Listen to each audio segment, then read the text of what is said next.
الحمد لله وحده والصلاة والسلام على من لا نبي بعده أما بعد فقد قال الله تبارك وتعالى في كلامه المجيد وفرقانه الحميد بعد أعوذ بالله من الشيطان الرجيم قد أفلح المؤمنون الذين هم في صلاتهم خاشعون وقال تبارك وتعالى حافظوا على الصلوات والصلاة الوسطى وقوموا لله قانتين وقال سبحانه وتعالى فويل للمصلين الذين هم عن صلاتهم ساهون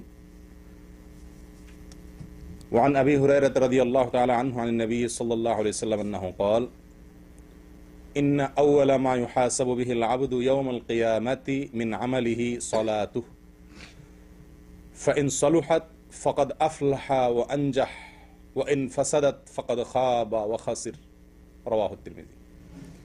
সম্মানিত দিনী ভাইরা, আজকের আলোচনার বিষয়বস্তু হলো সালাতের বা নামাজের সবচেয়ে বড়, সবচেয়ে কমন ত্রুটি ভুল কোনটা।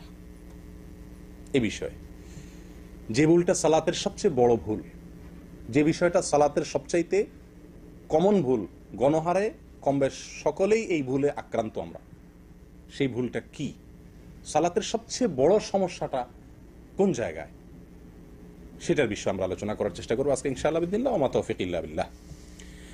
প্রথম কথা হলো, মুমিনের জীবনের সবচেয়ে গুরুত্বপূর্ণ কাজ হলো সালাহ। মুমিনের জীবনের সবচেয়ে গুরুত্বপূর্ণ কাজ হলো কি? সালাহ, নামাজ। এর চাইতে গুরুত্বপূর্ণ কোনো কাজ ইমানের পরে আর ইমানদারের জন্য নাই। কিয়ামতের ময়দানে আল্লাহ সুবহানাহু ওয়া তাআলা, সুনানে তিরমিজির হাদিসে আসছে যে আল্লাহ সুবহানাহু ওয়া তাআলা সর্বপ্রথম বান্দার যে হিসাবটা নেবেন সেটা হলো কিসের? নামাজের। নামাজের সবচেয়ে গুরুত্বপূর্ণ বিষয়ের হিসাব সবকিছুর আগে নেওয়া হয়। কবরে তো আলমে বারজাখে প্রথমেই ইমানের পরীক্ষা হয়ে যাবে, সবচেয়ে গুরুত্বপূর্ণ বিষয় ইমান। তারপরে যখন হাসর হবে, কিয়ামতের ময়দানে বিচার শুরু হবে, তখন বান্দার প্রথম যে আমলটির হিসাব আল্লাহ চাইবেন সেটা হলো কি? ইন্না আউওয়ালা মা ইউহাসাবু বিহিল আবদু মিন আমালিহি ইয়াউমাল কিয়ামাতি মিন আমালিহি সালাতুহু। বর্ণনা আছে আউওয়ালু মা ইউহাসাবু বিহিল আবদু ইয়াউমাল কিয়ামাতি সালাহ। প্রথম সালাতের হিসাব হবে। সালাত যার ঠিকঠাক মতো হয়ে যাবে, তেমন কোনো ভুল ত্রুটি সমস্যা ধরা পড়বে না, সে ব্যক্তি সম্পর্কে নবী সাল্লাল্লাহু আলাইহি ওয়াসাল্লাম বলেছেন ফাইন সালুহাত ফাকাদ আফলাহা ওয়া আনজাহ। যার নামাজের হিসাব মোটামুটি ঠিকঠাক হয়ে গেছে, প্রথম পরীক্ষা পাশ করে গেছে, সে সফল হয়ে গেল, তার অন্যগুলাতে আর খুব বেশি ঠেকবে না, বাঁধবে না। আর ওয়া ইন ফাসাদাত ফাকাদ খাবা ওয়া খাসির। যদি নামাজের হিসাবে কেউ গড়বড় দেখা যায়, কম পড়ছে, ঠিক মতো পড়ে নাই, উল্টাপাল্টা দেখা যায়, এই পরীক্ষা যদি কেউ ফেল করে তাহলে ফাকাদ খাবা ওয়া খাসির, তাহলে সে ধরা খেয়ে গেল, ব্যাস। কারণ এরপরে অন্য সবগুলোই কি হবে? কঠিন হবে। যারা পরীক্ষক খাতা দেখেন, তারা ছাত্রদের খাতা দেখার সময় প্রথম যে খাতাগুলো দেখেন, অথবা খাতার প্রথম যে উত্তরগুলো, অ্যান্সারগুলো 1, 2 শুরুতে যেগুলো থাকে, এগুলো যত কড়াকড়ি করে দেখেন, এর পরের গুলো এতটা কড়াকড়ি করে দেখেন না। আল্লাহ সুবহানাহু ওয়া তাআলা সেরকম। প্রিয় ভাইরা, এই হলো সালাত সবচেয়ে গুরুত্বপূর্ণ বিষয়, এবং এটা ঠিকঠাক হয়ে গেলে অন্য সবকিছু সহজ হবে, এটুকু আমরা বুঝলাম। কোরআনে আল্লাহ সুবহানাহু ওয়া তাআলা সালাত এর বিষয়ে অনেকগুলো জায়গাতে আলোচনা করেছেন। এর ভিতরে এক জায়গায় আল্লাহ সুবহানাহু ওয়া তাআলা বলেন ইমানদাররা সফল হবে ওই ইমানদাররা যারা তাদের সালাতে খুশু অবলম্বন করে। খুশু কি, তার ব্যাখ্যা আমরা পরে আসছি। অন্য আয়াতে আল্লাহ সুবহানাহু ওয়া তাআলা সূরা বাকারার মধ্যে আল্লাহ বলেন হাফিজু আলাস সালাওয়াতি ওয়াস সালাতিল উসতা ওয়া কুমু লিল্লাহি কানিতিন। তোমরা সমস্ত সালাতগুলোর হেফাজত করো, রক্ষণাবেক্ষণ করো, যথাযথভাবে সালাতগুলো আদায় করো। ওয়া কুমু লিল্লাহি কানিতিন, এবং আল্লাহর জন্য তোমরা দাঁড়াও, দণ্ডায়মান হও, কানিত অবস্থায়, যথাযথভাবে, বিনয়ের সাথে, স্থিরভাবে। প্রিয় ভাইরা, এই আয়াতগুলো দ্বারা আমরা বুঝলাম যে সালাত আমার জন্য সফলতা বয়ে আনবে যদি সেই সালাতে আমার খুশু থাকে, যদি আমি সালাতের মুহাফাজা করি, যদি আমার কিয়ামটা বিল কুনুত হয়, তাহলে সেই সালাত আমার সফলতা বয়ে আনবে। এর বিপরীতে না হলে সূরা মাউন আল্লাহ বলছেন ফাওয়াইলুল লিল মুসাল্লিন, ওই সালাত আদায়কারী, ওই নামাজীদের জন্য ওয়াইল, ধ্বংস, জাহান্নাম নামাজীদের জন্য। কারা? আল্লাযীনা হুম আন সালাতিহিম সাহুন, যারা তাদের নামাজের উপরে উদাসীন, গাফেল, যথাযথভাবে যত্ন নেয় না তাদের জন্য। এবার আসি আমরা নামাজ আমরা যারা পড়ি, আল্লাহ পড়ার তৌফিক দান করেন 5 ওয়াক্ত আলহামদুলিল্লাহ। আমাদের সালাতের সবচেয়ে বড় সমস্যাটা কি বলেন তো? অমনোযোগিতা। বলেন আপনাদের কারোর মত?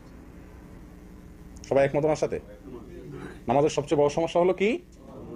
অমনোযোগিতা, অর্থাৎ নামাজের মধ্যে মন থাকে না। আচ্ছা, এতে কোনো সন্দেহ নাই যে এই রোগ আজকে আমাদের সবাইকে পেয়ে বসে আছে। আমরা প্রত্যেকটা লোক নামাজ পড়ি, নামাজে আমাদের মন থাকে না, এতে কোনো সন্দেহ নাই। মন কিভাবে নামাজে স্থির করে ধরে রাখা যাবে, মনের কিভাবে পেরেক মেরে আটকানো যাবে, এই টেনশনে আমরা সব নামাজিরাই অস্থির, ঠিক না? কিন্তু এর চাইতে বড় ভুল যেটা যেটা নামাজে মনোযোগ না থাকার চাইতেও বড় ভুল আকারে, গুরুত্বের বিচারে, যে ভুলটার ব্যাপারে আমাদের কারোরই খুব বেশি মাথা ব্যথা নাই, আমরা এক বাক্যে সবাই একমত হয়ে গেলাম যে নামাজের সবচেয়ে বড় ভুল এবং সবচেয়ে কমন ভুল হলো অমনোযোগিতা। আমি স্বীকার করেছি, সন্দেহ নাই যে অমনোযোগিতা একটা ভুল এবং এটা গণহারে সবার ভিতরে কম বেশ আছে। কিন্তু এর চাইতে বড় ভুল যেটা সবার ভিতরে আছে সেটা হলো খুজু না থাকা, মনোযোগ। এটাকে বলা হয় খুশু। আর বাহ্যিক অঙ্গ প্রত্যঙ্গ দিয়ে সালাতের প্রতিটি রোকনকে যথাযথভাবে ধীর স্থিরতার সাথে আদায় করা, এটা হলো খুদু। দুইটা জিনিস আছে সালাতের জন্য, একটা হলো খুশু আর একটা হলো খুদু। আমরা বেশিরভাগ লোক, আমাদের আপত্তি হলো আমাদের সালাতে খুশু নাই, অর্থাৎ মন স্থির থাকছে না। আসলে মন সবসময় স্থির থাকা সম্ভব না।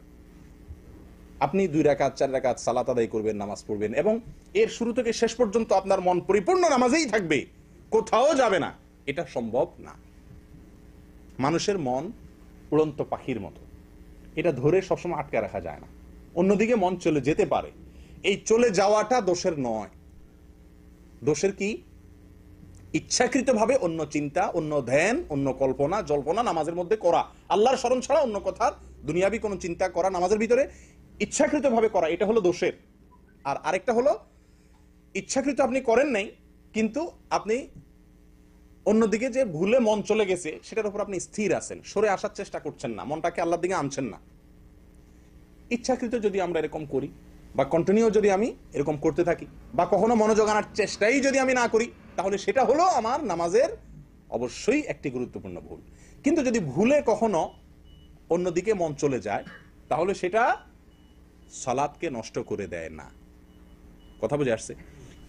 নবী সাল্লাল্লাহু আলাইহি সাল্লামের পর্যন্ত, নবী করিম সাল্লাল্লাহু আলাইহি সাল্লামের পর্যন্ত নামাজে অন্যদিকে মন গেছে, হাদিস দ্বারা প্রমাণ পাওয়া যায়।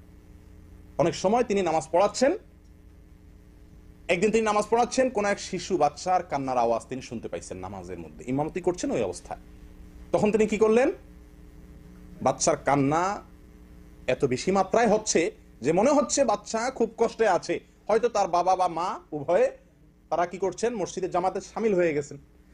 তখন নবী করিম সাল্লাল্লাহু আলাইহি সাল্লাম ওই বাচ্চার কান্নার আওয়াজ শুনে তাড়াতাড়ি করে নামাজ সংক্ষেপ করে দিলেন। সংক্ষেপ করে নামাজ শেষে বললেন যে কার বাচ্চা সে যায় যেন ধরে। তাহলে এখান থেকে কি বুঝলাম? নামাজের ভিতরে অন্য কোনো দিকে মন যেতে পারে, যেতে পারে। ইচ্ছাকৃত চিন্তা করা, জল্পনা করা ভুল, বা সেটাকে কন্টিনিউ করাটা ভুল, কিন্তু যেতে পারে। কথা বুঝে আসছে প্রিয় দিনী ভাইরা? কিন্তু একটি হাদিসেও নবী করিম সাল্লাল্লাহু আলাইহি সাল্লামের জীবনের কোন অংশে কোন সাহাবীর বক্তব্য থেকে পাওয়া যায় না যে তার নামাজে তিনি রুকু, সিজদা, কিয়াম, কিরাত, বৈঠক, এই যে কাজগুলো নামাজের, এই আমলগুলো নামাজের মূল কাজগুলো বা কোনো কাজ তাড়াহুড়া করে শেষ করেছেন, হ্যাঁ, খুব হুলস্থুল করে শেষ করেছেন, দ্রুত শেষ করে ফেলেছেন, এরকম কোনো হাদিস পাওয়া যায় না। আমার কথা কি বুঝতে পারছেন?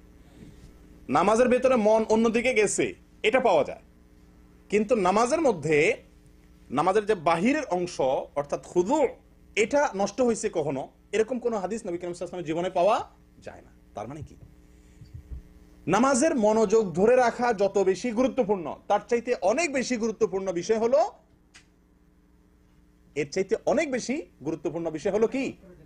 নামাজের মধ্যে নামাজের বাহ্যিক যে অঙ্গ প্রত্যঙ্গ, নামাজের বাহ্যিক যে আপনার আপনার রোকনগুলো আছে, ওয়াজিবগুলো আছে, সুন্নতগুলো আছে, এগুলো যথাযথভাবে সুন্দরভাবে সঠিকভাবে আদায় করা, এটা ওর চাইতে বেশি গুরুত্বপূর্ণ, ওর চাইতে বেশি জরুরি প্রিয়দিনী ভাইরা। কারণ আপনারা অনেকেই হয়তো জানেন নামাজের রোকনগুলো, নামাজের আমলগুলো যথাযথভাবে করা, সঠিকভাবে করা, এটা ওলামা একরামের, বহু ওলামা একরামের মতে এটা ফরজ, এটা রোকন। আমাদের দেশের ওলামা একরাম তথা আবু হানিফা রাহমাতুল্লাহর দৃষ্টিতে এটা ওয়াজিব। ওয়াজিব আর ফরজ খুব বেশি একটা বেশ কম না। ওয়াজিব মানেও আবশ্যক, ফরজ মানেও জরুরি, খুব বেশি বেশ কম নাই। যাই হোক প্রিয়দিনী ভাইরা, এই যে সালাত এবং এই সালাতের ধীরস্থিরতা, খুজু, আস্তে আস্তে রুকু, আস্তে আস্তে সিজদা, আস্তে আস্তে দাঁড়ানো, ধীরে ধীরে কেরাত পড়া, এই কাজগুলোকে ধীর স্থিরতার সাথে করা, এটা আজ সোনার হরিণ হয়ে গেছে। কি বলেন আপনারা? মসজিদে মুসল্লিরা এত দ্রুত নামাজ পড়ে। আমি ব্যক্তিগতভাবে আমার একটা চারিত্রিক দোষ আছে, স্বভাবগত একটা ত্রুটি আছে, সেটা হলো আমি খুব তাড়াহুড়া স্বভাবের মানুষ। কাজ করি তাড়াহুড়া করি, কথা বলি তাড়াহুড়া করি। আমি 2 মিনিটে যে কথা বলি অনেকে 5 মিনিটে সে কথা বলতে পারে না। চেষ্টা করি আস্তে আস্তে বলার, কিন্তু অভ্যাস হলো একটু বেশি চালু, অতিরিক্ত তাড়াহুড়া করার স্বভাব। তো আমি চিন্তা করলাম যে আমার মতো তড়িৎ স্বভাবের লোক মসজিদে আমি খেয়াল করে দেখছি যে আমি 2 রাকাত নামাজ পড়তে পড়তে অনেকের 2 রাকাত শেষ হইয়া বাইরে হয়ে যায় মানুষ। মসজিদের 80% লোক খালি হয়ে যায় আমার 2 রাকাত সালাম ফেরানোর আগে। আমি যে খুব ধীরে ধীরে পড়ি তা তো না, আমিও তো এ রোগের রোগী কম বেশ, আল্লাহ মাফ করেন, কিন্তু অন্যরা দেখি আমার চাইতে আরো বড় রোগী। তাহলে এই যে নামাজের ব্যাপারে ধীরস্থিরতা অবলম্বন করা, এটা কি সুন্নত না মুস্তাহাব না ফরজ না ওয়াজিব? কি বলেন? জরুরি না করলে ভালো, না করলে নাই? আমার কথা কি বুঝতে পারছেন? দুইটা জিনিস, একটা হলো আপনারা একটা আপত্তি তুলছেন এবং সারা দুনিয়ার নামাজি ভাইদের একটা আপত্তি, সারা পুরুষ মহিলা বড় ছোট বৃদ্ধ যুবক সবার একটাই অভিযোগ নামাজ সম্পর্কে সবচেয়ে গণহারে, সেটা হলো যে ভাই নামাজে মনোযোগ থাকে না, ধ্যান থাকে না। আমরা এটা নিয়ে সবচেয়ে বেশি টেনশন করি। অথচ নামাজে মনোযোগ যদি কোনো দিকে চলে যায়, পৃথিবীর কোনো আলেমের মতে নামাজ হবে না এরকম না। হ্যাঁ, আপনার মোটেই মন নাই, নিয়তি নামাজের দিকে নাই, অন্য কোনো ধান্দা, সেটা ভিন্ন কথা। কিন্তু নামাজের মধ্যে অন্য কোনো দিকে হঠাৎ করে মন চলে গেছে, অন্য কথা মনে মাথা চলে আসছে, আপনি আবার ফিরে নামাজের দিকে মনকে নিয়ে আসছেন, আপনার নামাজ হবে না এরকম কোনো কথা পৃথিবীর কোনো আলেম বলেন না। কিন্তু আপনার রুকুটা ঠিক মতো হয় নাই, আপনার সেজদাটা ঠিক মতো হয় নাই, সেজদা থেকে উঠাটা ঠিক মতো হয় নাই, রুকু থেকে দাঁড়ানোটা ঠিক মতো হয় নাই, সারা দুনিয়ার ওলামাদের মতে আপনার সালাত হয়নি। আমি কি বুঝাতে পারছি? তাহলে সালাতের যেই ভুলটা আমাদের সবাইর হয়, অথচ এটা নিয়ে আমাদের তেমন কোনো মাথা ব্যথা নাই, এটা নিয়ে আমাদের কেন টেনশন? সবাই ওই মনোযোগ নিয়ে আসি। ঠিক আছে, আপনি মনোযোগের চেষ্টা করেন, কিন্তু আপনি যেই ভুলটা হলে নামাজই হবে না, বাতিল হয়ে যাবে, সেই ভুলটা আমাদের ভিতরে অহরহ হচ্ছে। এ বিষয়ে আমাদের সাবধান হওয়ার দরকার কি দরকার না বলেন? ফাওয়াইলুল লিল মুসাল্লিন আল্লাযীনা হুম আন সালাতিহিম সাহুন।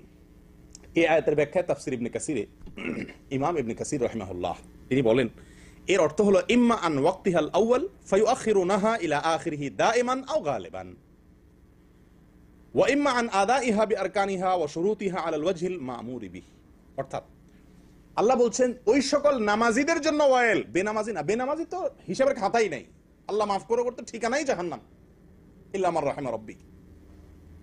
নামাজি ব্যক্তি যারা, এদের ভিতরে যারা নামাজের ভিতরে গাফলতি করে, যাদের নামাজের ভিতরে উদাসীনতা আছে, মনোযোগ নাই এবং দেহযোগ নাই, মনোযোগ নাই দেহযোগ নাই, সঠিকভাবে সালাত আদায় করে না, গাফলতি করে, এক কথায় সালাতের বিষয়ে অযত্নশীল যারা, এই লোকগুলোর জন্য ওয়াইল, জাহান্নাম, ধ্বংস।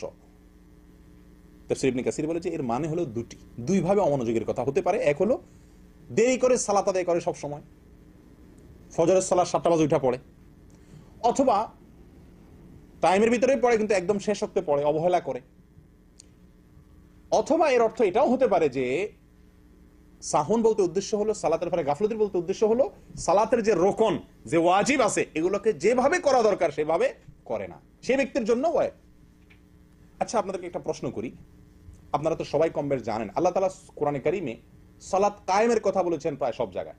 1-2 জায়গায় বলেছেন ফাসাল্লি লিরাব্বিকা ওয়ানহার ইত্যাদি, 2-1 জায়গাতে বলছেন সালাত আদায় করো। বেশিরভাগ জায়গাতে আল্লাহ তাআলা বলেছেন আকিমিস সালাহ অথবা আকিমুস সালাহ, না, সালাত কায়েম করো। কায়েম করো মানে কি? কে বলতে পারবেন? সালাত পড়া আল্লাহ সুবহানাহু ওয়া তাআলা বলেছেন আকিমুস সালাত, তোমরা সালাত কায়েম করো, নাকি?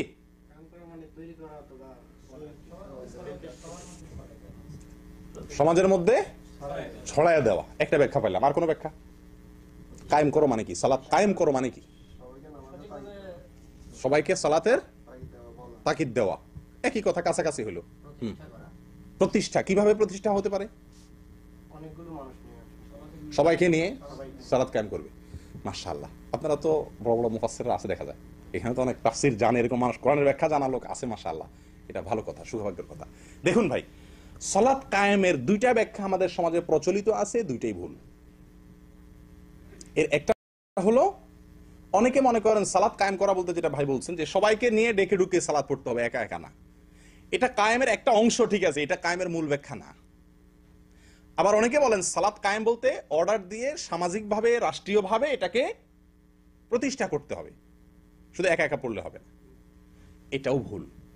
ভুল বলতে এটা কায়েমের একটা পার্ট, একটা অংশ। কায়েম বলতে এই ব্যাখ্যা কোন তাফসিরের কিতাবে আসেনি। তাফসিরে বাইদাবী পৃথিবীর কোরআনের ব্যাখ্যার নামকরা তাফসির কিতাবগুলোর ভিতরে একটা, যেটা ওলামায়ে কেরাম বুঝেন বেশিরভাগ, কোরআনের নিগুড় অনেক তত্ত্ব সেখানে তুলে ধরা হয়েছে। সেখানে একেবারে সূরা বাকারার প্রথম দিকে আল্লাহ সুবহানাহু ওয়া তাআলা যে বলেছেন যে কোরআন কাদের জন্য হেদায়েত দিবে, আল্লাযীনা ইউকিমুনাস সালাহ, এই আয়াতের ব্যাখ্যা তাফসিরে বাইদাবীতে ইকামাতুস সালাহ বা সালাত কায়েমের ৬-৭টা ব্যাখ্যা উল্লেখ করেছেন। ৬-৭টা ব্যাখ্যা। এই যে ৬-৭টা ব্যাখ্যা উল্লেখ করেছেন, বিশ্বাস করবেন তার সবগুলো ব্যাখ্যার খোলাসা কথা প্রায় একই। সেটা কি? সালাত কায়েম করা বলতে উদ্দেশ্য হলো আয় আদা উহা বিহুকুকিহা, সালাতের সমস্ত হক আদায় করে সালাত আদায় করা। সকল হক সালাতের যেটা যেভাবে হওয়া দরকার ঠিক সেটাকে, রুকুটা যেমন হওয়া উচিত, সেজদাটা যেমন হওয়ার কথা, দাঁড়ানোটা নবী সাল্লাল্লাহু আলাইহি ওয়াসাল্লাম যেভাবে দাঁড়িয়েছেন, দাঁড়াতে বলেছেন সেভাবে, এভাবে প্রত্যেকটা গুরুত্বপূর্ণ রুকন, ওয়াজিব, এগুলো সব যেভাবে হওয়া দরকার সেভাবে আদায় করা, এটি হলো ইকামাতুস সালাহ, এটি হলো সালাত কায়েম করা। কথা বুঝতে পারছেন? সালাত কায়েম করা বলতে যেভাবে সালাত পড়া দরকার সেভাবে পড়া। আমি কি বুঝাতে পারছি? কিন্তু দুঃখজনক যে আমরা এই সালাত কায়েমের অর্থ কিন্তু অনেকে জানি না। অনেকে সালাত পড়ি, আল্লাহ বলছেন সালাত কায়েম করতে, এটাও জানি, কিন্তু সালাত কায়েম করার যে অর্থ এটা আমরা অনেকেই জানি না। কি বলেন? আপনারা তো অনেকে মনে আজকে শুনছেন, কি বলেন না? সালাত কায়েম করা বলতে কি বলেন? সালাত কায়েম করা বলতে কি, কাকে বোঝায়? সালাত কায়েম করা মানে কি? সালাতকে যথাযথভাবে যেইভাবে পড়া দরকার সেইভাবে পড়া, সবগুলো অঙ্গ প্রত্যঙ্গ, সালাতের প্রতিটি পার্ট, অংশ যথাযোগ্যভাবে যেরকম ভাবে করা উচিত, কোরআন হাদিসে যেভাবে বলতে করতে বলা হয়েছে সেইভাবে করা, এটা হলো সালাত কায়েম করা। কথা বুঝে আসছে? তাহলে অনেকে নামাজ পড়েন কিন্তু নামাজ কায়েম করেন এরকম লোকের সংখ্যা খুব কম। প্রিয়দিনী ভাইরা, আমাদের দেশে বিশেষ করে পুরুষদের চাইতে, পুরুষদের মধ্যে তো এই সমস্যা আছেই, আমার ব্যক্তিগত দৃষ্টিভঙ্গি হলো আমাদের মা বোনদের ভিতরে এই রোগটা অনেক বেশি প্রকট। তাড়াহুড়া করে নামাজ পড়া।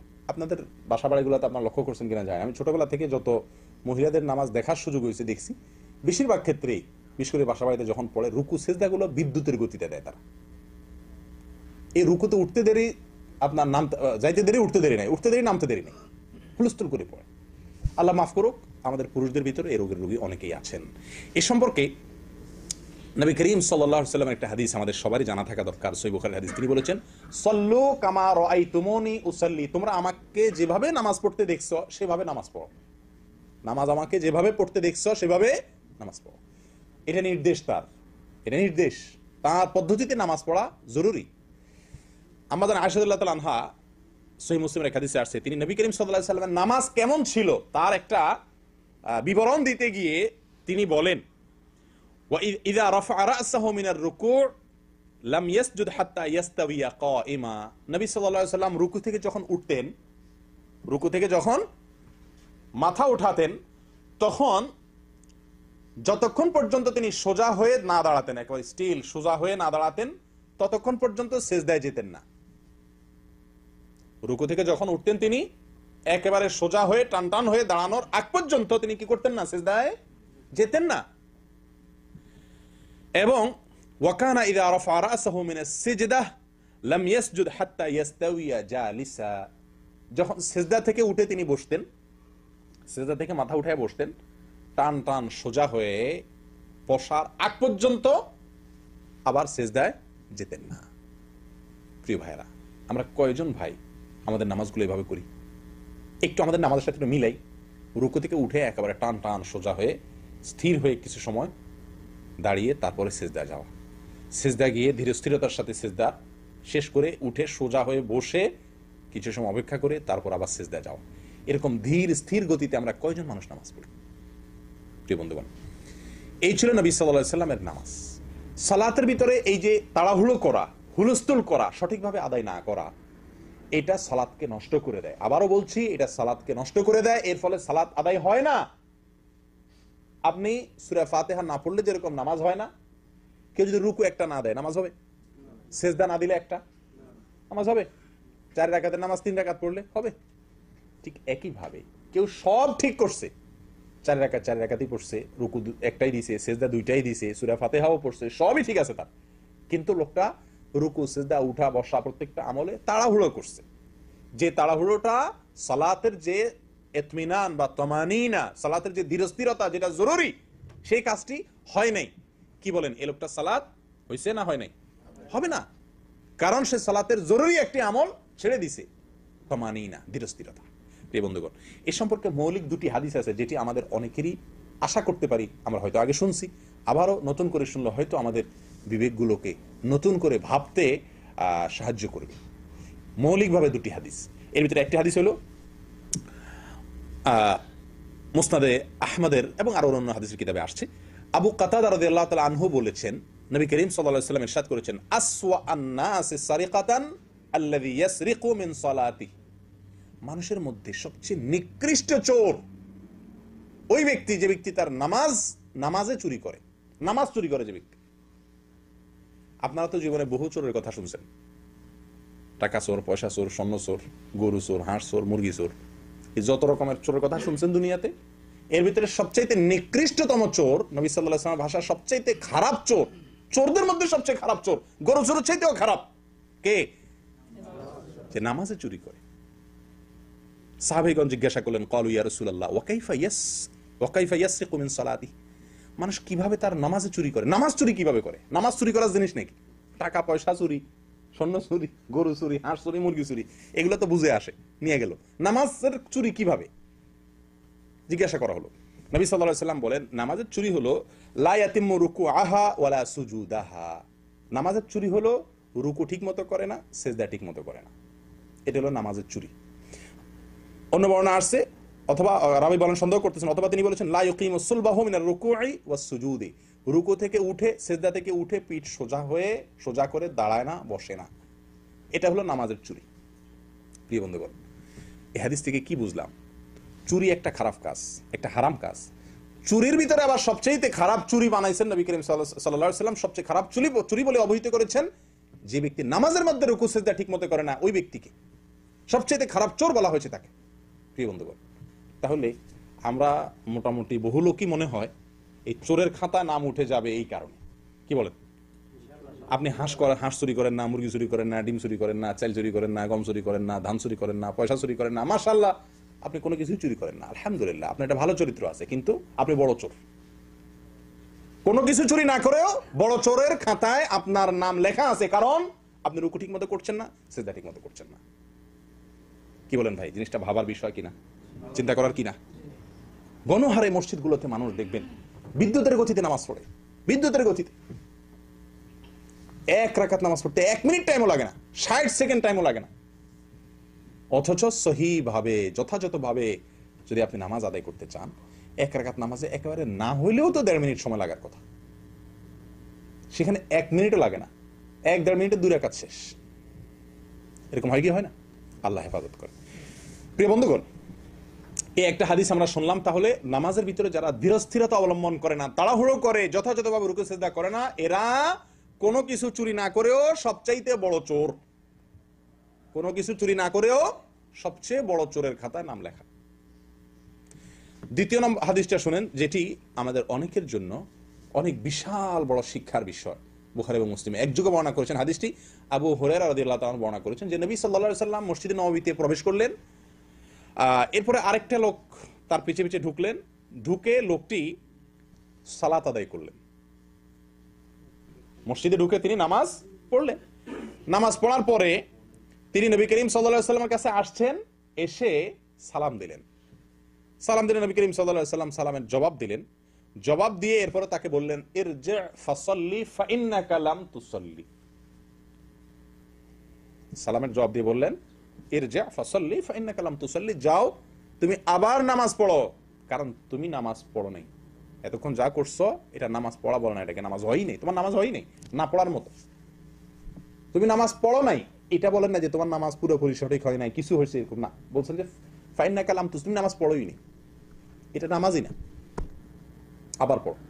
লোকটা চলে গেছেন, যে আবার পড়লেন, পড়ে এসে আবার সালাম দিলেন আসসালামু আলাইকুম। নবী সাল্লাল্লাহু আলাইহি ওয়াসাল্লাম জবাব দিলেন ওয়ালাইকুম আসসালাম। এরপরে তিনি বললেন যে আবারও একই কথা বললেন ইরজি ফাসাল্লি ফাইন্নাকা লাম তুসাল্লি, যাও আবার নামাজ পড়ো, কারণ তুমি নামাজ পড়ো নাই। রাসূল নামাজ পড়ছে, এটাকে নামাজই বলছেন না নবী সাল্লাল্লাহু আলাইহি ওয়াসাল্লাম, সারা জীবন পড়ছি এরকম নামাজ আমরা অনেকে। ওই লোকটা আবার চলে গেলেন, আবার পড়ে আসলেন, তিনবার তিনি নামাজ পড়লেন, তিনবার তাকে নবী সাল্লাল্লাহু আলাইহি ওয়াসাল্লাম নামাজ পড়ালেন। লোকটা এবার 3 নম্বর বার পড়ে শেষ করে এসে সালাম দেওয়ার পরে যখন নবী করিম সাল্লাল্লাহু আলাইহি ওয়াসাল্লাম তাকে একই কথা বললেন, তখন লোকটা বললেন ওয়াল্লাযী বা'আসাকা বিল হক, হে রাসূল, যে আল্লাহ আপনাকে সত্য নিয়ে পাঠিয়েছেন, দুনিয়াতে নবী হিসেবে পাঠিয়েছেন, তার নামে শপথ করছি, মা উহসিনু গায়রা হাযা, আমি এর চাইতে ভালো আর নামাজ তো জানি না ইয়া রাসূলুল্লাহ, ফাআল্লিমনি, তো আমাকে শিক্ষা দিন কিভাবে নামাজ পড়ব।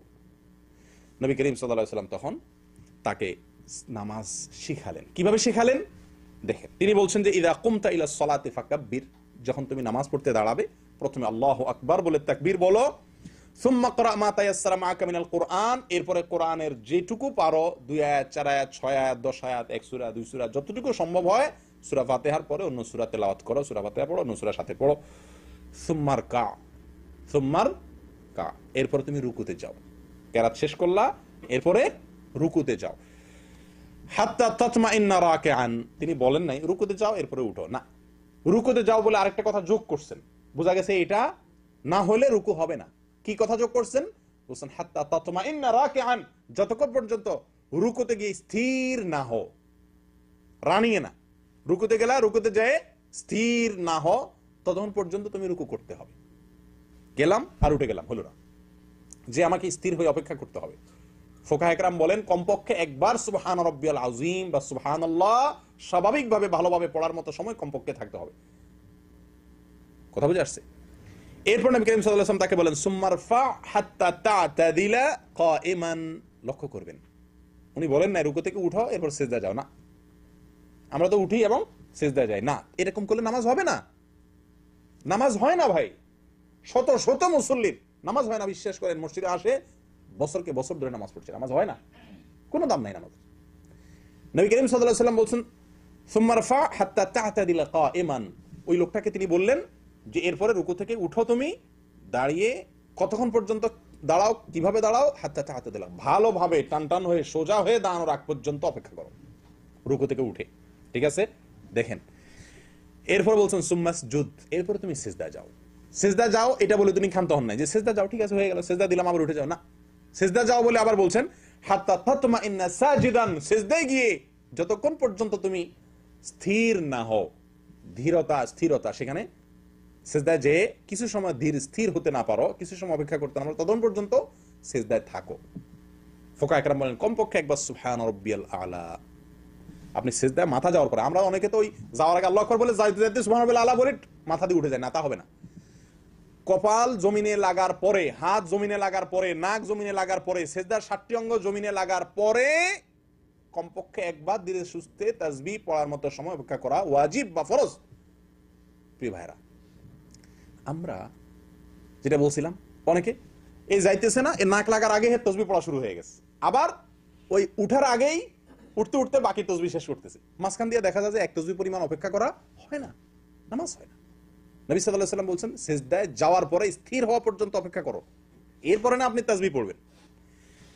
আচ্ছা, এরপরে বলছেন সুম্মারফা, সিজদা থেকে উঠো, বাস উঠে আবার সিজদা যাও, না, উঠো, উঠে বলে নবী করিম সাল্লাল্লাহু আলাইহি ওয়াসাল্লাম বলছেন হাত্তা তাতমাইন্না জালিসান, সিজদা থেকে উঠো কতক্ষণ পর্যন্ত উঠো অপেক্ষা করো? যতক্ষণ পর্যন্ত তুমি টান টান হয়ে সোজা হয়ে বসা, স্থির হয়ে চুপচাপ না বসো, ততক্ষণ পর্যন্ত অপেক্ষা করো। তার মানে কিছু সময় অপেক্ষা করতে হবে।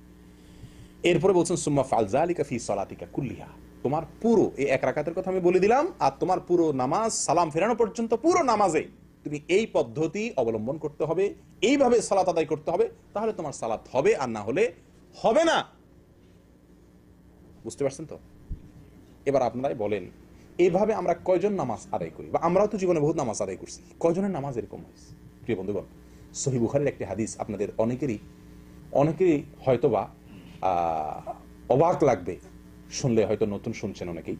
হুযায়ফা রাদিয়াল্লাহু তাআলা আনহু এক ব্যক্তিকে দেখলেন যে সে তাড়াহুড়া করে নামাজ পড়তেছে, আমরা যেভাবে পড়ি এই জাতীয় নামাজ পড়তেছে।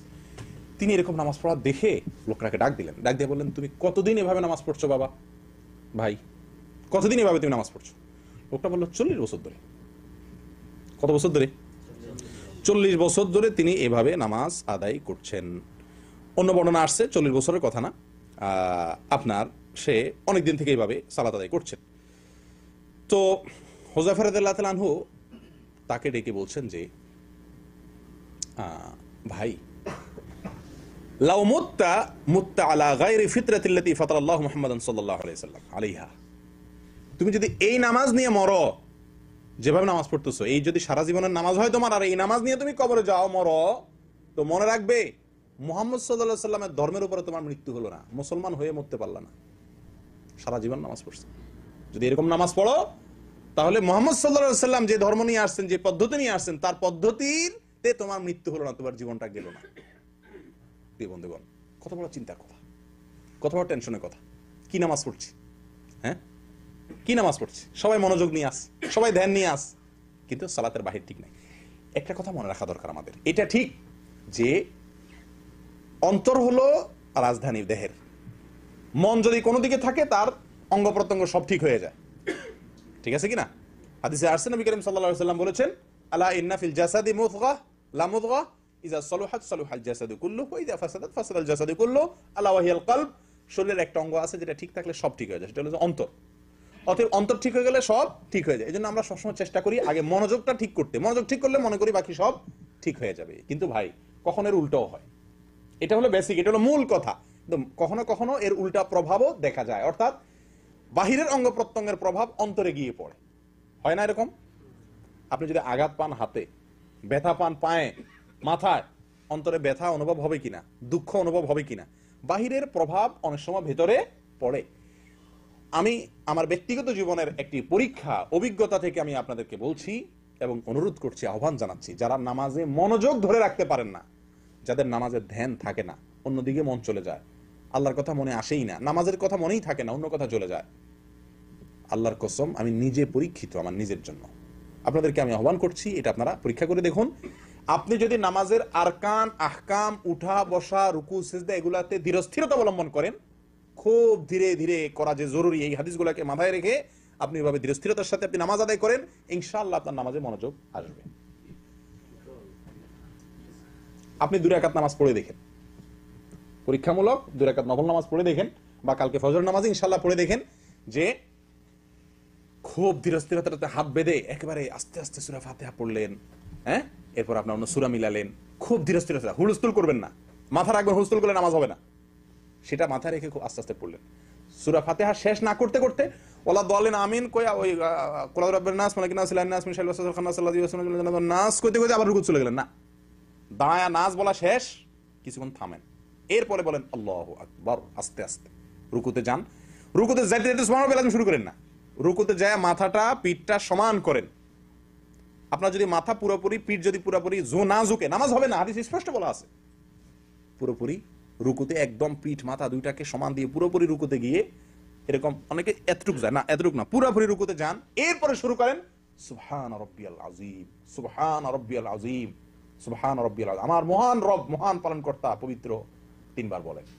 এরপরে সামি আল্লাহু লিমান হামিদা আস্তে আস্তে বলে উঠে দাঁড়ান, একদম সোজা হয়ে দাঁড়ান, 2 সেকেন্ড অপেক্ষা করেন, এরপরে আল্লাহু আকবার বলে রুকুতে যান। রুকুতে গিয়ে মাথা, নাক, হাত, হাঁটু সব মাটিতে রাখার পরে এবার শুরু করেন সুবহান রাব্বিয়াল আযীম, ওই জাতীয়তে শুরু করেন না, কথা বুঝতে পারছেন? আমরা চিন্তা করি যে টাইমটা নষ্ট করে লাভ কি, যাইতে যাইতেই শুরু করি। না, ওইটা পড়ার সময় তো সেজদার পরে, সেজদার তাসবিহ তো সেজদায় গিয়ে পড়তে হবে, রুকুর তাসবিহ তো রুকুতে গিয়ে পড়তে হবে। আপনি পথে পড়লে তো হবে না। আমার কথা কি বুঝতে পারছেন? এই জন্য রুকুতে যান, সব অঙ্গগুলা, নাক, হাত, কপাল সব মাটিতে লেগে গেছে, এবার শুরু করেন সুবহান রাব্বিয়াল আলা, আস্তে আস্তে ধীরে ধীরে সুবহান রাব্বিয়াল আলা, সুবহান রাব্বিয়াল আলা 3 বার পড়ে এরপর আল্লাহু আকবার বলে সোজা হয়ে বসেন, একদম টান টান। কিছু সময় অপেক্ষা করেন, 2 সেকেন্ড, 1 সেকেন্ড, এক অন্তত ওলামা ইকরাম বলেন, ফুকাহা ইকরাম বলেন, কমপক্ষে একবার সুবহানাল্লাহ বলার মতো সময় দিয়ে অপেক্ষা করেন, নামাজ হবে না। আপনি রুকু থেকে উঠে যদি সাথে সাথে যান, ওয়াল্লাহি নামাজ হবে না। এবং সারা দুনিয়া ওলামাদের মতে আপনি নামাজের ওয়াজিব তরক করেছেন বা ফরজ তরক করেছেন মতান্তরে। আর রুকু থেকেও যদি একইভাবে রুকু থেকে উঠেই সাথে সাথে চলে গেলেন, নামাজ হবে না। উঠে আপনাকে সোজা হয়ে দাঁড়াতে হবে। এবার আপনারা বলেন, এইভাবে যদি 2 রাকাত সালাত আদায় করা যায়, আপনি পরীক্ষা করে দেখেন, আপনার মন নামাজে দেখবেন অন্য কোনো দিকে যাচ্ছে না। কারণ আমি আমার রুকুর ঠিক করার ধান্দায় আছি, আমি আমার সেজদা হচ্ছে কিনা সেই চিন্তায় আছি, তাহলে তো আমার অন্যদিকে মন যাওয়ার সুযোগই নেই। আমার কথা বুঝতে পারছেন? ইনশাআল্লাহ যদি সালাতের এই আরকান আহকামগুলোকে, খুজুরটাকে ঠিক করেন, ইনশাআল্লাহ খুশু ঠিক হয়ে যাবে। ভাই, অন্তর মানুষের হাতে সবসময় থাকে না। মানুষ চাইলেও মনটাকে সবসময় ধরে রাখতে পারে না। কিন্তু মানুষ যেটা পারে সেটা কি, এই রুকুগুলো ঠিক মতো করতে পারে, সেজদাগুলো আমরা ঠিক মতো করতে পারি নাকি? এটা আমাদের কন্ট্রোলে কিনা? 100%। আমার অঙ্গ প্রত্যঙ্গগুলো পুরোপুরি আমার কন্ট্রোলে, অন্তরটা সবসময় আমার নিয়ন্ত্রণে থাকে না। আপনার যেটা নিজের নিয়ন্ত্রণে আছে, আপনার যেটা সাধ্যের মধ্যে আছে, সেটুকু আপনি করেন, ইনশাআল্লাহ যেটা আপনার সাধ্যে নাই, আল্লাহ সুবহানাহু ওয়া তাআলা সেটা ঠিক করে দিবেন। কথা বুঝে আসছে? করবেন তো ইনশাআল্লাহ? আল্লাহ আমাদেরকে তৌফিক দান করেন। প্রিয় দিনী ভাইরা, আনাস রাদিয়াল্লাহু তাআলা আনহু বর্ণনা করেন, সহিহ বুখারী মুসলিমের হাদিস, নবী সাল্লাল্লাহু আলাইহি সাল্লাম ইরশাদ করেছেন, আতিমুর রুকু ওয়াস সুজুদ, তোমরা রুকু এবং সিজদাগুলোকে ইতমাম করো, পরিপূর্ণ করো। রুকু সিজদাকে পরিপূর্ণ করো। রুকু পরিপূর্ণ করা মানে হলো ভালোভাবে পিঠ মাথা সোজা হয়, এত বেশি ঝুঁকতে হবে, হালকা ঝুঁকলে হবে না, পরিপূর্ণ ঝুঁকতে হবে। ঝুঁকেই শুধু না, ঝুঁকার পরে তাসবিহ পড়তে হবে ধীরে স্থিরতার সাথে, এরপরে উঠে সোজা হয়ে দাঁড়ায়, একদম টান টান হয়ে সোজা দাঁড়ায় অপেক্ষা করতে হবে কিছু সময়, এরপর আপনি সিজদা যাবেন। এটা বলে রুকু ঠিক করা। সিজদাও একইভাবে। এটা করার জন্য নবী করিম সাল্লাল্লাহু আলাইহি ওয়াসাল্লাম নির্দেশ দিয়েছেন। ইবনে মাজাহ এর হাদিসে আসছে, নবী সাল্লাল্লাহু আলাইহি ওয়াসাল্লাম বলেছেন, ইয়া মাশাল মুসলিমিন, ইয়া মাশাল মুসলিমিন, ও মুসলিমরা শুনে রাখো, লা সালাতা লিমান লা ইউকিমুস সুলবাহু ফির রুকুই ওয়াস সুজুদ। হাদিসটি সহিহ। নবী সাল্লাল্লাহু আলাইহি ওয়াসাল্লাম বলেন, ও মুসলিমরা, ও মুসলমানরা, যে ব্যক্তি নামাজের মধ্যে রুকুতে তার পিঠ সোজা না করে, পিঠ মাথা সোজা না করে, তার ভালো করে না ঝুঁকে, এরকম থাকলে তার সোজা হলো না। এবং সেজদায় গিয়ে যে ব্যক্তি পিঠ মাথা সোজা না করে, সঠিকভাবে রুকু এবং সেজদা না করে, ওই ব্যক্তির সালাত হয় না, নবী করিম সাল্লাল্লাহু আলাইহি ওয়াসাল্লাম বলছেন। প্রিয় দিনী ভাইরা, আবু হুরায়রা রাদিয়াল্লাহু তাআলা আনহু বলেন, আমারনি রাসূলুল্লাহ সাল্লাল্লাহু আলাইহি ওয়াসাল্লাম বিসালাস ওয়া নাহানি আন সালাস, আমাকে নবী করিম সাল্লাল্লাহু আলাইহি ওয়াসাল্লাম 3টা কাজের ব্যাপারে বিশেষ নির্দেশ দিয়েছেন, আর 3টা কাজ থেকে বিশেষভাবে নিষেধ করেছেন। যে 3টা কাজের জন্য বিশেষভাবে নির্দেশ দিয়েছেন তার ভিতরে একটা হলো একটা ওয়ানাহানি, 3টা কাজ থেকে তিনি নিষেধ করেছেন, যে সেই নিষিদ্ধ কাজগুলোর ভিতরে একটা হলো নাহানি আন্নাকরাতিন কানাকরাতিদ দিক, মুরগির ঠোকরের মতো যেন আমি ঠোকর না দেই নামাজে। মুরগির ঠোকর বুঝুন তো? মুরগির ঠোকর তো আর আমাদের বোঝানোর দরকার নেই, আমাদের দেশের মানুষ আমরা সবাই জানি আলহামদুলিল্লাহ মুরগির ঠোকর। এই মুরগির ঠোকরের মতো নামাজ যেন না হয়, রুকু সিজদা উঠা বসা, হ্যাঁ, পটাপট দ্রুত, এটা যেন না করি, নবী করিম সাল্লাল্লাহু আলাইহি ওয়াসাল্লাম আমাকে স্পষ্ট আলাদাভাবে নিষেধ করেছেন। কে বলছেন? আবু হুরায়রা রাদিয়াল্লাহু তাআলা আনহু। তালক ইবনে আলী আল হানাফি রাদিয়াল্লাহু তাআলা আনহু বলেন, নবী করিম সাল্লাল্লাহু আলাইহি ওয়াসাল্লাম বলেছেন, লা ইয়ানদুরুল্লাহু আযজা ওয়া জাল ইলা সালাতি আবদিন লা ইউকিমু ফিহা সুলবাহু বাইনা রুকুইহা ওয়া সুজুদিহা। রাওয়াহু আহমদ। মুসনাদ আহমদের হাদিস। নবী সাল্লাল্লাহু আলাইহি ওয়াসাল্লাম বলেছেন, ওই ব্যক্তির দিকে, ওই ব্যক্তির নামাজের দিকে আল্লাহ তাকায়াও দেখবেন না, চেয়েও দেখবেন না, তাকায়াও দেখবেন না আল্লাহ সুবহানাহু ওয়া তাআলা ওই ব্যক্তির নামাজের দিকে, যে ব্যক্তি রুকু থেকে সোজা হয়ে না দাঁড়ায়, সিজদা থেকে উঠে সোজা হয়ে না বসে, কিছুক্ষণ অপেক্ষা না করে উঠেই আবার চলে যায়, এই ব্যক্তির দিকে আল্লাহ সুবহানাহু ওয়া তাআলা তাকাবেন না। প্রিয় বন্ধুগণ, এখান থেকে আমাদের কিছুটা বোঝা গেছে যে নামাজের সবচেয়ে বড় ভুল, যেটা কারণে নামাজ হবে না, এই ভুলটা আমাদের সবার ভিতরে কম বেশ আছে কি নাই বলেন? আছে কি নাই? আমাদের মা বোনদেরকে আমাদের শিক্ষা দেওয়া আমাদের কর্তব্য। মা বোনদেরকে জানাই দিবেন তো ইনশাআল্লাহ, সবাইকে শিখাই দিবেন, যে আজকে যারা শিখলেন, যারা শুনলেন, যারা জানলেন, যে ভাইরা বোনেরা জানেন নাই, শুনেন নাই, তাদেরকে সচেতন করা আপনাদের কর্তব্য। তাদেরকে জানিয়ে দিবেন, নবী সাল্লাল্লাহু আলাইহি ওয়াসাল্লাম বলেছেন, ওই ব্যক্তির নামাজ হবে না, লা সালাতা বলেছেন। কোন ব্যক্তির? যে ব্যক্তি লা ইয়াতিমু, যে ব্যক্তি লা ইউকিমু ফিহা সুলবাহু বাইনা রুকুইহা ওয়া সুজুদিহা, রুকু সিজদার মাঝখানে, অর্থাৎ রুকু সিজদার পরে অথবা ভেতরে যে ব্যক্তি পিঠ সোজা না করে, অর্থাৎ ধীরস্থিরতা অবলম্বন না করে। তাহলে নামাজের খুশু, অন্তরের স্থিরতা, এটা খুবই গুরুত্বপূর্ণ বিষয়, এতে কোনো সন্দেহ নাই। কিন্তু প্রিয় বন্ধুগণ, এর চাইতে বেশি গুরুত্বপূর্ণ বিষয় হলো নামাজের খুজু বা বাহ্যিক অঙ্গ প্রত্যঙ্গগুলোকে, বাহ্যিক আমলগুলোকে ধীরে স্থিরে আস্তে আস্তে করা, অপেক্ষা করে করে করা। আমি আবারও বলছি, খুজু দুনিয়ার কোনো ফিকাহবিদ, দুনিয়ার কোনো আলেম বলেন না খুশু এটা নামাজের রোকন, ফরজ, ওয়াজিব, এটা মুস্তাহাব, জরুরি। আল্লাহ সুবহানাহু ওয়া তাআলা বলেছেন যে আকিমিস সালাতা লিযিকরি, নামাজের উদ্দেশ্যে আল্লাহর স্মরণ, সেটা ঠিক আছে, কিন্তু এটা না করলে বা এটা ছুটে গেলে নামাজ হবে না। ভুলে ছুটে গেছে, মনোনদিক চলে গেছে, নামাজ হবে না, এই কথা পৃথিবীর কোনো আলেম বলেন না। কারণ এটি ফরজও নয়, ওয়াজিবও নয়, রোকনও নয়, শর্তও নয়। কিন্তু নামাজ এর ধীরস্থিরতা অবলম্বন করা এটা জরুরি, এটা না হলে নামাজ হবে না। ভুলেও যদি ছুটে যায়, ভালো করে শুনে রাখেন, ভুল আপনার মনে ছিল না, রুকু থেকে উঠে চলে গেছেন, পরে মনে নাই ভুল করলাম, হবে না, আবার পড়তে হবে। আমি কি বুঝাতে পারছি? আল্লাহ সুবহানাহু ওয়া তাআলা আমাদের সকলকে নামাজের এই সবচাইতে বড় ভুল, সবচাইতে গণভুল, সবচাইতে কমন ভুল, যে ভুলটা আমাদের সবাইয়ের হয়, সকলের হয়, সেই ভুলটা থেকে আল্লাহ তাআলা আমাদেরকে সংশোধন করার তৌফিক দান করেন। এই যে সাহাবীর কথা আপনারা শুনলেন, দীর্ঘদিন নামাজ পড়ছেন, তিনি কি বললেন? যে তুমি যদি এই নামাজ নিয়ে দুনিয়া থেকে যাও, তাহলে মুহাম্মদ সাল্লাল্লাহু আলাইহি সাল্লামের ধর্ম নিয়ে যেতে পারলা না, মুহাম্মদ সাল্লাল্লাহু আলাইহি সাল্লামের দিন নিয়ে তুমি মরতে পারলা না। চিন্তা করে দেখেন। তাহলে এখন প্রশ্ন ওঠে যে আমরা সারা জীবন যে করছি, ভুল করছি, এটার কি হবে? তাহলে কি এগুলো নামাজ আবার পড়তে হবে কিনা? প্রশ্ন আসে কিনা? এটা প্রশ্ন আসে কিনা? ইবনুল কাইয়িম রাহিমাহুল্লাহ বলেছেন, ইবনে উসাইমিন রাহিমাহুল্লাহ একই কথা বলেছেন। কি বলেছেন? ওনারা বলেছেন যে যদি আপনি না জানার কারণে এটা আপনার ফরজ যে, ওয়াজিব যে, ইতমিনান, ধীরতা, স্থিরতা, অপেক্ষা করা, উঠে এক তাসবিহ পরিমাণ কমপক্ষে সোজা হয়ে দাঁড়া অপেক্ষা করা, শুধু সোজা দাঁড়ালে হবে না, দাঁড়া এক তাসবিহ অপেক্ষা করা, সোজা উঠে সেজদা থেকে এক তাসবিহ অপেক্ষা করা, সেজদায় গিয়ে পরিপূর্ণভাবে সেজদা করে তারপরে কমপক্ষে এক তাসবিহ অপেক্ষা করা, ধীরস্থিরতা, এটা যে জরুরি এই জিনিসটা আপনি জানতেন না। এটা যদি হয় তাহলে আশা করা যায় আপনি তওবা করলে আল্লাহ তাআলা পিছের গুলো মাফ করবেন। তবে এখন জানার পর থেকে আপনি, আর যদি ভুল হয় তাহলে আপনার এটা মাফ নাই। আমি কি বুঝাতে পারছি?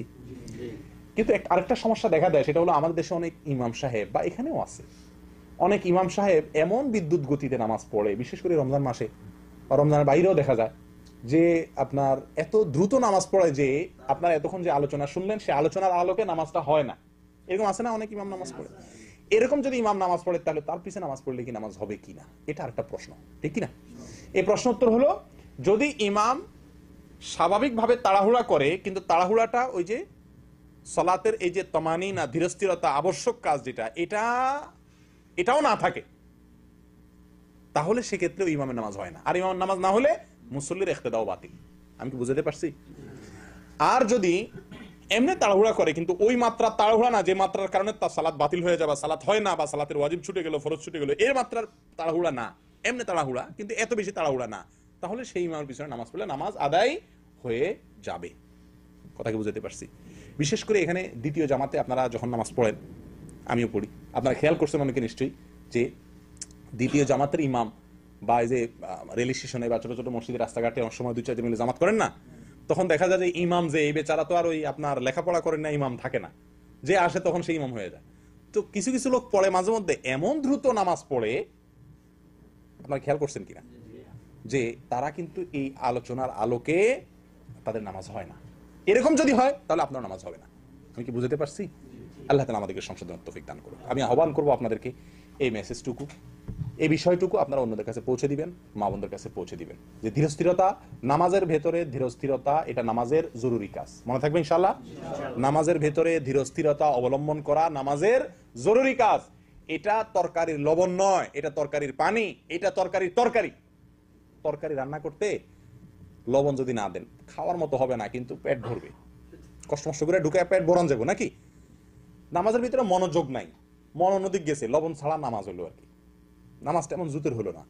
কিন্তু যদি আপনার কি হয়, যদি আপনি নামাজের রোকনগুলা, রুকু সিজদাগুলো ঠিক মতো না করেন, তাহলে আপনার তরকারিই নেই। তরকারি না থাকলে সালান হবে কিভাবে? কথা বুঝে আসছে? এদিকটা লক্ষ্য করতে হবে। আল্লাহ তাআলা আমাদেরকে তৌফিক দান করেন। জাযাকুমুল্লাহ ওয়া আখিরু দাওয়ানা আলহামদুলিল্লাহি রাব্বিল আলামিন। জি, কোনো প্রশ্ন থাকলে